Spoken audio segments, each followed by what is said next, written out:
So I just played Ghost of Tsushima, a Jehuty Gaming review. Ghost of Tsushima launched in summer 2020 and is an open-world stealth action game set in the samurai era by Sucker Punch Productions. Sucker Punch is known for their platformers series Sly Raccoon, as well as their open-world games Infamous, and even a little unknown game called Rocket Robot on Wheels for the N64. Now, Ghost of Tsushima has since launch also gotten additional content updates for free, such as the new Game Plus mode and a cooperative multiplayer. Now that I've finished the main story and delved into the multiplayer, I thought it would be best to bring out my thoughts as a review. Please enjoy.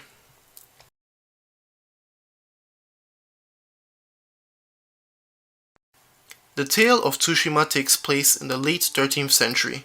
The Mongols have invaded and almost completely annihilated the samurai forces at the beginning of the game, which is known as the Battle at Komoda Beach. You play and experience this battle as Jin Sakai. This also doubles as a tutorial for the basic game mechanics. However, you go down, but are saved and nurtured to health by Yuna, a thief and an important side character. From here on, you follow Jin's struggles. The main theme of the story is honor versus survival. You see, the Khan has studied the samurai and he knows they're predictable as they have a code of honor as warriors. He thus implores cunning tactics and makes himself very well suited to be a villain for this game and gives you the needed motivation to want to take him down. As Jin, who represents the past, must adapt or is wiped out like the other samurai at Komoda Beach. It's kind of doing the greater good by means that are questionable, or doing the wrong thing for the right reasons. Jin at first isn't the most interesting character. After all, he is samurai. They were not really known for their humor or wittiness. There are, however, some flashbacks that give backstory to Jin and his relationship with his uncle, but it still comes off as him being a bit flat and a bit stiff. However, as he bounces off other characters progressing through the story, a bit of his personality shines through. Sometimes even some dry humor that contrasts nicely with his ultra-serious samurai attitude at first. As a character, he grew more and more on me as the game progressed. In terms of overall story, the game has a good one. However, I'm not entirely happy about how it's paced at first. You see, to progress in Act 1, you have to attempt to rescue your uncle from the Khan. To do this, you need the help of your allies, from whom you have to do missions and progress their side stories. These side stories are good in their own right and are presented with mostly the same polish and writing as the main missions. However, there should be an urgency to rescue your uncle as soon as possible, and this makes the pacing feel a bit odd. It isn't helped by the fact that Jin constantly talks about it to even his allies. The allied side stories by themselves are interesting enough though. Help Lady Masako take revenge on whoever killed her family, help Yuna find her brother, or assist a master bow archer to take down a former student. These stories are also great because they tie into the morality conflict theme of the game, as Jin is taught by Yuna how to stealth kill, or Jin has to justify his methods to Sensei Ishikawa. You see, as the story progresses, Jin transitions from honorable samurai to the ruthless ghost, and becomes the very thing he's fighting against. He accepts that, as he knows that it's the only means of defeating the Mongols and saving his homeland. Sucker Punch is well known for their karma systems in the Infamous games, where your choices of good and bad influence the story. Ghost of Tsushima would lend itself well to this, as the main theme of honor versus survival is conflicting to Jin. There is such a choice at the end of the game, and honestly it made me freeze up in front of the screen as I pondered what course of action I should take. However, there's nothing else like that in the game. It's a bit of a missed opportunity, but honestly it doesn't affect the overall enjoyment of the story endgame. It may sound like I'm being very harsh at parts of the story, but I really enjoyed it, while also enjoying the side stories that expand on events and characters in Tsushima. I'm just nitpicking a bit when it comes to the pacing in Act 1. After that, the story unfolds at a very good pace. Ghost of Tsushima is an open-world stealth action-adventure game. I played on hard, and that is the difficulty I recommend if you're used to playing hack-and-slash combat. I died a lot in the beginning whilst coming to grasp with the mechanics of the game. I found it especially odd that enemies kind of are pulled over toward you as they execute their attacks, even if you're moving away from them. This means that at first you think you're safe and out of harm's way, as the opponent suddenly snaps towards you and still hits you, even if the animation made it seem like you wouldn't cover that much ground. Well, this is a video game, so I suspended my disbelief. I mean, if it wasn't like this, then combat would be too easy. And if you ask me, after getting used to it, combat was just about right. You see, in Ghost of Tsushima, your enemies fall after only a few hits. However, in a change of design versus other similar games, Jin can also only take a few hits before he's out of commission. With this, the player feels powerful whilst also being kept on their toes, as they know with a few mistakes they could go down just as fast. Enemies have a nice variety to them, and a few more are introduced later on in the game to keep things from getting boring. As for the enemy archers and dogs, they're annoying as hell, and thus they fulfill their jobs. After all, that's the purpose behind which they were designed with.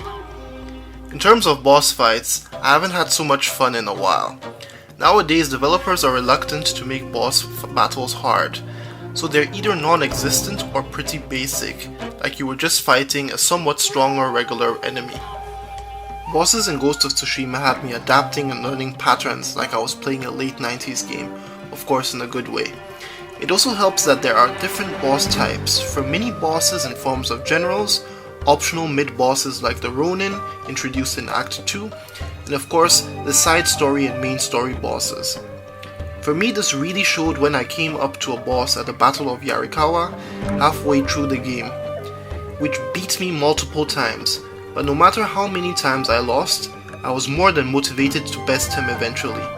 This battle showed me that the battle system was designed well enough to carry the game. No need to mention that once I defeated the boss, I was fulfilled with a feeling of overcoming a challenge, a bit like in the Souls games.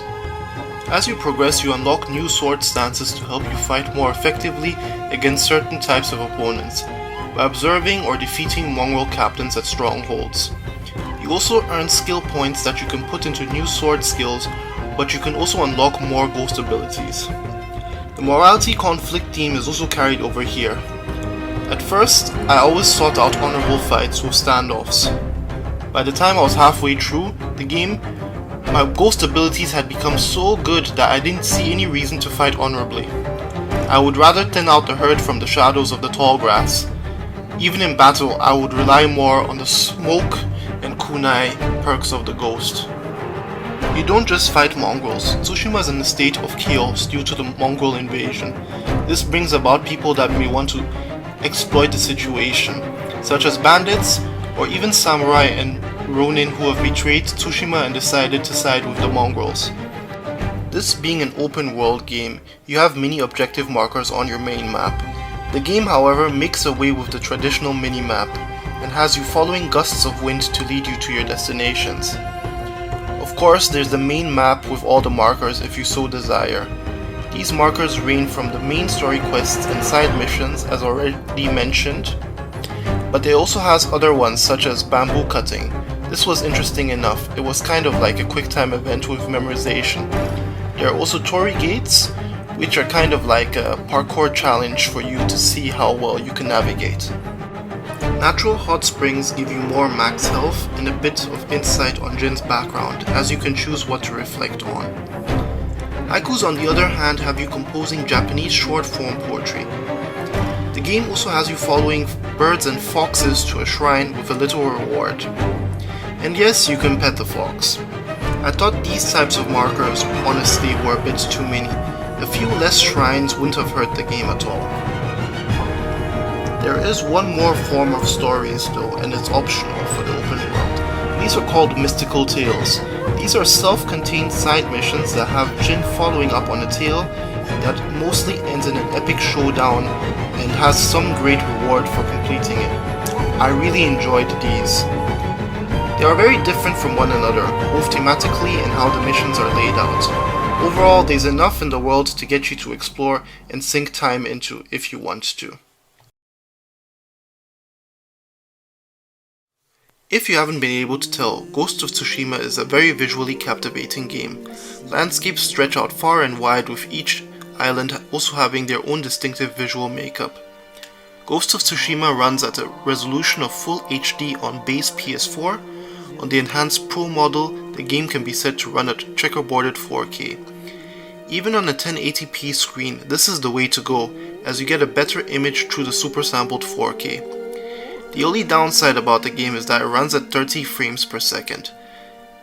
This holds its frame rate regardless of where you play at. Luckily, the game also profits off the enhanced PS5 backwards compatibility, hitting 60 FPS on the PlayStation 5. And load times, even on the PS4, are very quick, and the visuals are accompanied by a solid sound design as well, be it swords clashing, wind breezing, or the background music. Animations for the most part are great too, especially in combat. It may not be The Last of Us Part 2, but for an open world game it's up there with Horizon Zero Dawn. Textures on closer observation aren't the most sharpest or complex, but that's where the art style comes into play, which gives the game its own distinctive visual makeup and will make it so that the game's graphics will age well over time. This being an open world game, there are of course the occasional open world hiccups, such as an enemy here not noticing that I killed his comrade right next to him in the middle of combat. These don't happen too frequently to detract from the overall presentation. Special mention is also needed for the photo mode, as Sucker Punch have crafted something unique here. I don't really pay photo mode in games much attention, but here you can tell that a lot of effort was made. A lot of effort went into the Kurosawa mode as well, that pays homage to old Japanese samurai movies utilizing a black and white filter. There is also a Japanese dub. However, you can clearly see that the lip syncing was made for the English voice casting. What a shame. 石川先生とは強く憎み合いましたが。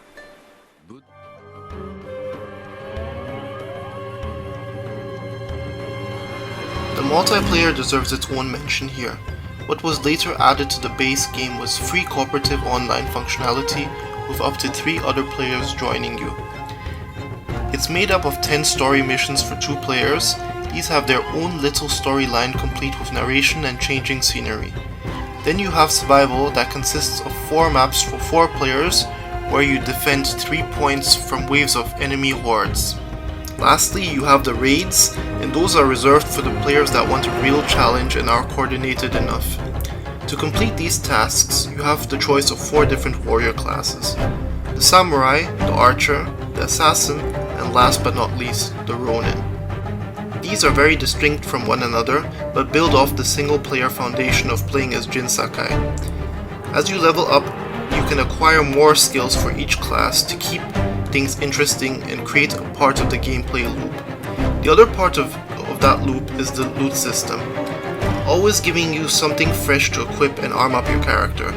To round up the gameplay loop are the daily missions, to keep you playing over a longer period of time. Thanks to the great combat underlining it all, the multiplayer is definitely worth your time, or at least a try.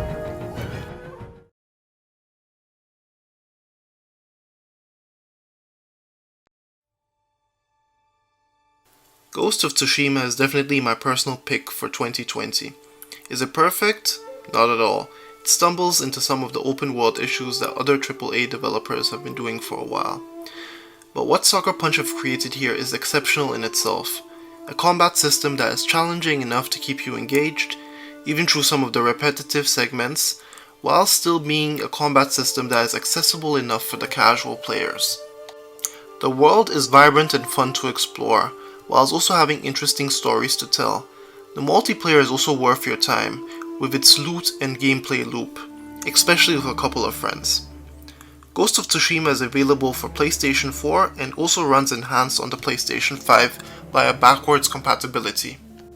As of this review, it isn't really a heavily discounted game, but I think with a small discount it's worth the admission. Thank you for watching this review till to the end. Of course, you'll find more reviews on the Jehuty Gaming channel as well as Tekken content. Tell me what you think in the comment section, leave a like, and of course, share and subscribe because that helps me the most. This is your boy Jehuty, and I'll see you on the next one.